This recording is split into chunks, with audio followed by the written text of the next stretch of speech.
Hoy, hoy, hoy! Hoy! Magaling na lalaki. Halika. Bakit? Halika dito.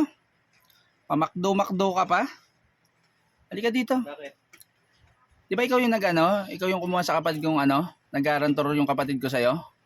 Ha? Oo, bakit? O ilang araw na ako binabalik-balikan nung dito, maniningil dito. Ba't kaya nagmamadali? Sabihin mo maghintay. Anong maghintay? Ikaw ang umutang nun, bakit dito naniningil? Kinuha-kuha mo yung kapatid kong mag-garantor tapos dito maniningil. Dapat tinuro mo yung bahay nyo. Yung bahay pa namin tinuro mo. Siyempre, siya yung garantor ko eh. Tsaka, nag-usap naman kami ng kapatid mo ah. Garantor nga, pero dapat tinuro mo yung bahay nyo, hindi bahay dito. Ayun ang naituro ko yung bahay ninyo dito Dapat matuto kayo maghintay. Magbabayad naman ako, parang hindi magbabayad Dapat doon mo sinasabi yan, doon sa naniningil, hindi sa akin. Dapat hindi mo muna ako kausapin. Paano hindi ka kausapin araw-araw na punta dito, ilang araw na bumabalik dito, tapos ikaw pa makdo-makdo ka pa?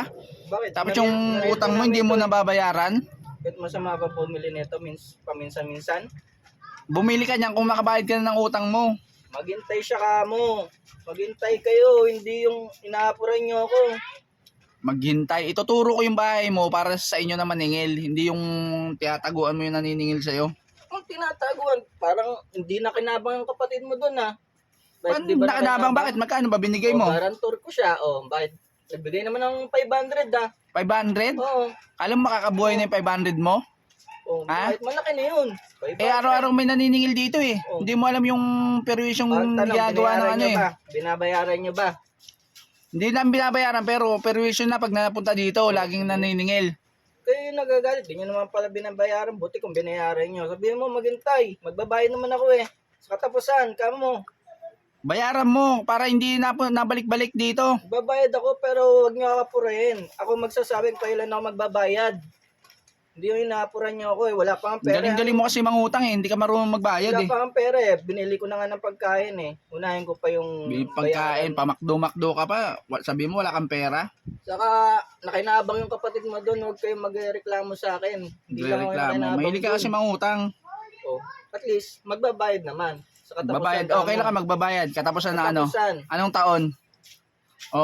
Hindi mo masabi, di ba? Katapusan.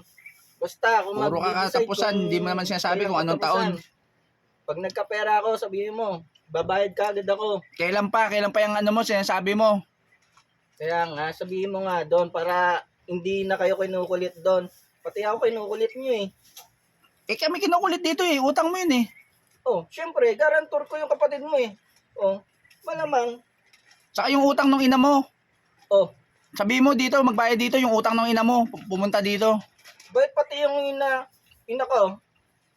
Ina mo talaga, nangutang dito. Sabi mo, bayaran niya yung utang dito. Sa saan ba yon? Sa lending din? Utang dito sa tindahan, sabi mo sa ina mo. Hindi yung na kayo, para kayong walang utang. Bakit yung ina mo? Wala bang utang? Wala kaming utang. Kayo lang mahilig mangutang. Ang dami mong Hindi mo magbabayad. Masyado kayo mapure. Manang-mana ka sa ina mo Mahilig kayo mangutang Sabi mo sa ina mo, magbayad dito ng utang. Sabihin mo din sa ina mo.